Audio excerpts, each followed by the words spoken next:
Hi, guys. Thanks for subscribing. And if you just happen to scroll by and find me, if you like what you hear, I hope you'll hit that subscribe button and help me out so I can keep doing this. Trump, among all of the other corrupt things that he's doing, he has just banned Harvard from admitting international students. And in fact, is now forcing current international students to leave. This is personal retaliation because Harvard stood up to him. He could not make them bend to his will.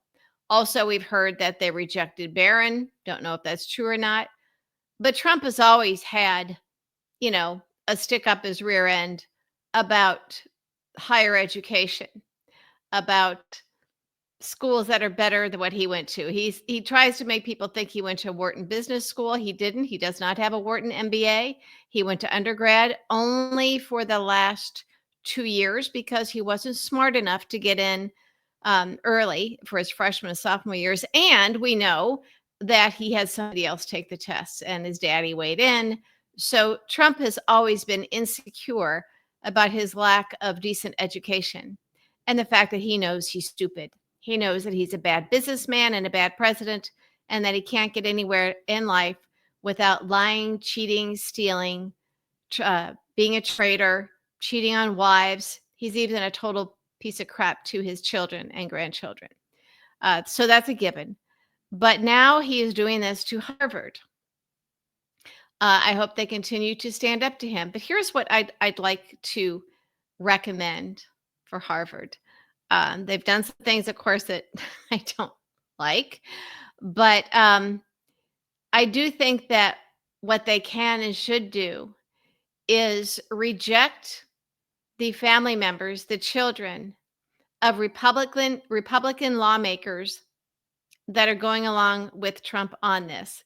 Now, this means that there needs to be a petition signed, maybe a dear colleague letter, some sort of legislation, even if it's, sense of the House resolution, and that doesn't have teeth in it, but sends a message. And every Democrat would sign it. And this would be opposing what Trump has done, calling him out, and sticking up for Harvard. And then every Republican that refuses to sign it, again, they all will be given the opportunity. I've done this many times when I worked on Capitol Hill. If a Republican refuses to sign it, that will be considered supporting Trump doing this to Harvard. And then their children should all be rejected. That may sound extreme, but look, we are not living in normal times right now. And it is time to fight fire with fire. So I'm recommending that. Now, it's possible Republican members of Congress then just won't want their kids to apply. You can argue that why should the children pay for the sins of the father and the mother? Well, we are there, folks. And not getting into Harvard, while it could be disappointing, it's hardly going to be, something that ruins their life. These are already privileged people. So let's fight fire with fire. I would recommend this with other situations as well. Because look, Donald Trump just cut your parents' Medicare, your grandparents' Medicare, my Medicare. All right? They just cut Medicaid, which will result in preventable deaths of untold hundreds of thousands of people. 25 million people are on Medicaid, and Trump just cut it. People will die.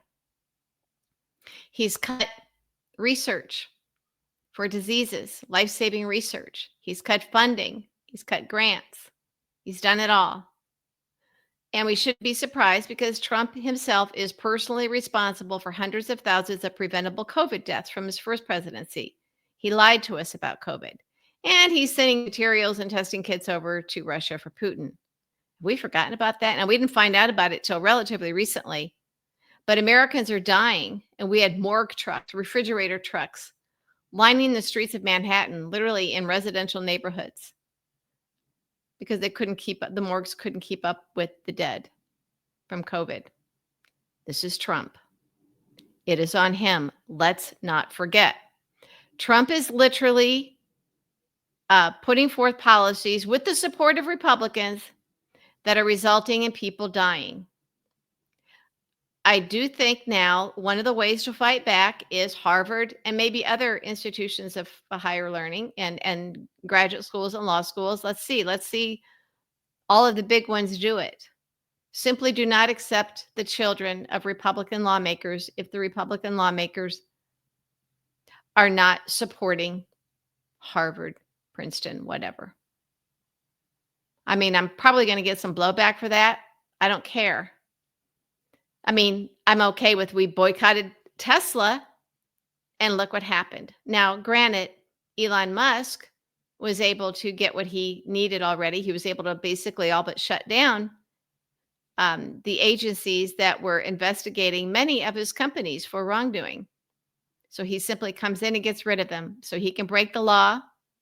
That's how guys like him get that rich, And then he slithers out. He's gotten gazillions of dollars from we the taxpayers. He's the biggest welfare queen alive, and he's also the richest man in the world. So why are we subsidizing him? And it's pretty clear he fixed the presidential election. I don't know if it's possible for him to fix the House elections. Probably the Senate would be a little bit easier, but I don't know how surgical and granular he'll be able to work for the midterms. So we still have a chance. That's why I think whatever we can do now to punish and influence and twist the arms of Republican members of Congress to do the right thing. Yes, they are garbage. Yes, they are traitors. They are bad people, but they are in office right now and they want to stay in office. And they want little, Buffy and whatever something the third is to get into their Ivy League schools. So I highly recommend that Harvard and others stick together. Don't cave. Stick together. And do not accept the spawn of Republican lawmakers who aren't standing up for you. I think this is a pretty simple concept. You say, oh, well, we can't be like them. We're talking about trying to get results. We're talking about saving our country. Fight fire with fire. I am tired of Democrats rolling over for Trump.